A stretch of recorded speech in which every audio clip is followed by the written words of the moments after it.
ডাঙৰকৈ কৰোঁ। ঠিক আছে, আমি কি কি স্কেল ডাউন কৰোঁ ইয়াত? অ'কে, শুনি লওঁ। কি স্কেল ডাউন কৰোঁ? কেনেকৈ কৰোঁ? অ'কে, এটা স্কেল লওঁ। আৰু কি স্কেল ডাউন কৰোঁ? Class size. শুনিলেনে আপুনি? শুনিলে? ক্লাছ চাইজ স্কেল ডাউন কৰোঁ। ইয়াৰ ক্লাছ চাইজটো কেনেকুৱা হয়? 5 to 10। ঠিক আছে, আৰু কি স্কেল ডাউন কৰোঁ? টাইম স্কেল ডাউন কৰোঁ। টাইম কেনেকুৱা হয় ইয়াত? 5 to 10 minutes। আৰু কি স্কেল ডাউন কৰোঁ? কণ্টেণ্ট। কণ্টেণ্ট কিমান লওঁ? এটা লওঁ। টিচিং পইণ্ট এটা টিচিং পইণ্ট লওঁ। আৰু কি স্কেল ডাউন কৰোঁ? আৰু আছিলে নেকি কিবা? নাই চাগে ন? সেইকাৰণে গোটেইবিলাক স্কেল ডাউন কৰি আমি প্ৰেক্টিছ কৰোঁ। পাৰি মই কলা বৰ্ডটো লিখিছোঁ আৰু কলা নহ'ল আৰু নীলা। ঠিক আছে, আমাৰ নামটোৱে ব্লেক বৰ্ড হৈ গ'ল যে, সেইকাৰণে ব্লেক বৰ্ড লিখিছোঁ। ঠিক আছে, আজিকালি বগা বৰ্ডো হয়, কলা বৰ্ডো হয়, নীলা বৰ্ডো হয়। এতিয়া আমি কেনেকৈ লিখিম সেই কথাখিনি পাতিম। ইয়াত আমি লিখোঁতে কি কথা পাতি চলিম। সেইবিলাক মোহাৰি লৈ আপুনি যিটো মূল কথা শিকাইছিলে সেই মূল কথাকেইটা ব্লেকবৰ্ডখনৰ আপোনাৰ ৰৈ যাব লাগিব। আমাৰ ব্লেকবৰ্ডৰ লিখা হ'ল এতিয়া। এইটো হৈছে আমাৰ ব্লেকবৰ্ডৰ কি চামাৰি। এইটো হৈছে চামাৰি। এটা চামাৰিটো মেইনটেইন। এতিয়া মই যদি ব্লেকবৰ্ডখন ইয়াতে এৰি দিওঁ, এৰি দিলে মানুহে আহিলে কি বুলি গম পাব? আচ্ছা, কলা বৰ্ডৰ লিখন পঢ়ালে আৰু কলা বৰ্ডত লিখিব কাৰণে এইকেইটা কথা মনোযোগ দিব লগা আছে। আৰু মই চাওঁ, মই 8টা পইণ্ট লিখিব লাগে বুলি জানো। 8টা পইণ্ট মোৰ আছে। মই ব্লেকবৰ্ডখন প্লান কৰোঁতেই লিখিবলৈ লওঁতেই মই ইয়াৰ ডিষ্টেঞ্চটো এনেকৈ মেইনটেইন কৰিছোঁ, গেপটো এনেকৈ মেইনটেইন কৰিছোঁ, এনেকৈ লৈছোঁ যাতে মই 8টা বা 7টা পইণ্ট লিখিব পাৰোঁ। ধৰিব নোৱাৰে যেতিয়া শিক্ষকৰ কথাৰ পৰা তেওঁ গম পাই আনৰ লিখিছে। কোনোবা এজন ছাত্ৰ ছাত্ৰী হ'ব যি দেখাত অলপ দুৰ্বল হ'ব পাৰে, তেওঁৰ কাৰণে শিক্ষকৰ কৈ দিয়া কথাকেইটা তাক ছাপোৰ্ট কৰিব। সেইটো কথা। আৰু ছাত্ৰ ছাত্ৰীবিলাকো দস্যু।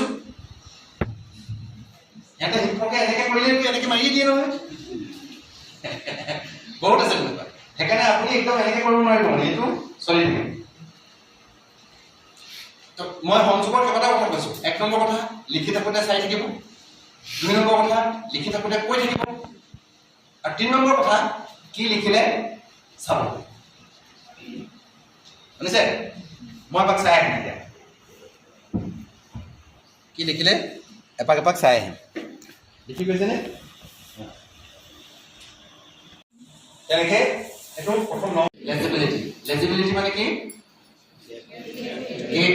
gap between two letters, two words, and two lines. Kita maintain kembali. When you maintain the gap, then your writing will be legible. Then size and alignment. Size to কেনেকুৱা হ'ব লাগে? ডাঙৰ সৰু বুলি নকওঁ, আমি কি বুলি কৈছোঁ? পিছফালৰ পৰা ধৰিব পৰা। দেখিলে নহ'ব, ধৰিব পাৰিব লাগিব।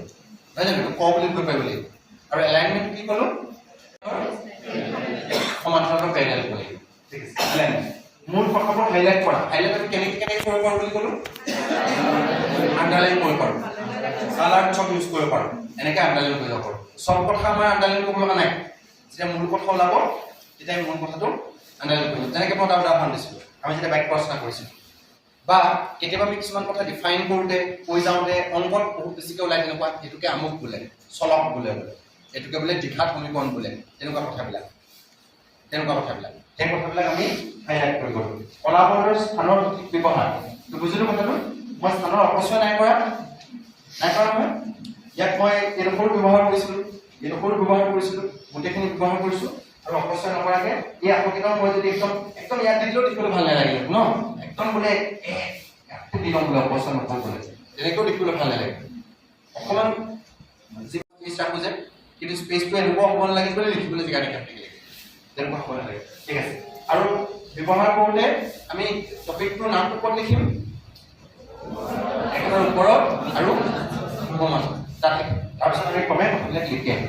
আমি যিবিলাক উদাহৰণ দিওঁ বা কিবা কিবি তেনেকৈ লিখোঁ, ৰাফ ৱৰ্ক কৰোঁ, সেইবিলাক আমি কি কৰিম? সেইবিলাক মুচি যাম, কৰি ল'ম। কৰাৰ পিছত যদি লিখিব লগা আছে লিখিব, লিখাৰ পাছত সেইবিলাকে মুচি যাম যাতে স্পেচটো আমাৰ থাকে পিছৰ কামখিনি কৰিবৰ কাৰণে। ঠিক আছে, এইটো হৈ গ'ল। নেক্সট ফলাফলৰ স্থানৰ সঠিক ব্যৱহাৰ হৈ গ'ল। নেক্সট শুদ্ধতা, কাৰেক্টনেছ। কি শুদ্ধ চাম আমি? ব্যাকৰণ শুদ্ধ চাম, পাংচুৱেশ্যন চাম, বানান চাম, এইবিলাক চাম। তাৰ কাৰণে আমি কি কৰিম? প্ৰুফ ৰিডিং কৰিম। লিখাৰ লগে লগে আমি ৰিডিং কৰিম।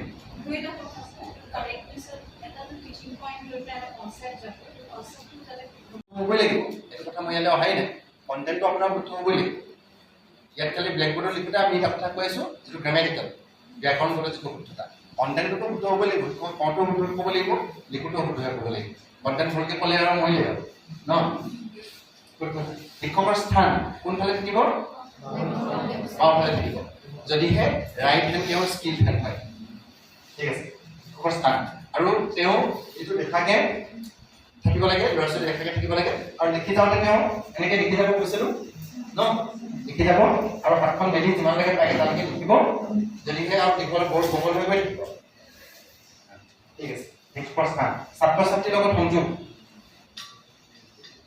কেনেকৈ সংযোগ ৰাখিব? তেওঁ লিখি থাকোঁতে মাজে মাজে চাব, তেওঁ লিখি থাকোঁতে কৈ থাকিছে চাব চাব। গোটেইখন এফালৰ পৰা তেওঁ বহি চাই চাই নাযাব, কিন্তু তেওঁ জানে নহয় কাক চাব লাগে। তেওঁ কাক চাব লাগে ভালকৈ জানে, তাক এবাৰ চাই দিব, বাকীবিলাকে লিখিছে নাই চাব। ঠিক আছে, সাৰাংশ ব্লেকবৰ্ড চামাৰি। আজি পাঠটোৰ যিকেইটা মূল কথা, সেই মূল কথাকেইটা ব্লেকবৰ্ডখনত লৈ যাব।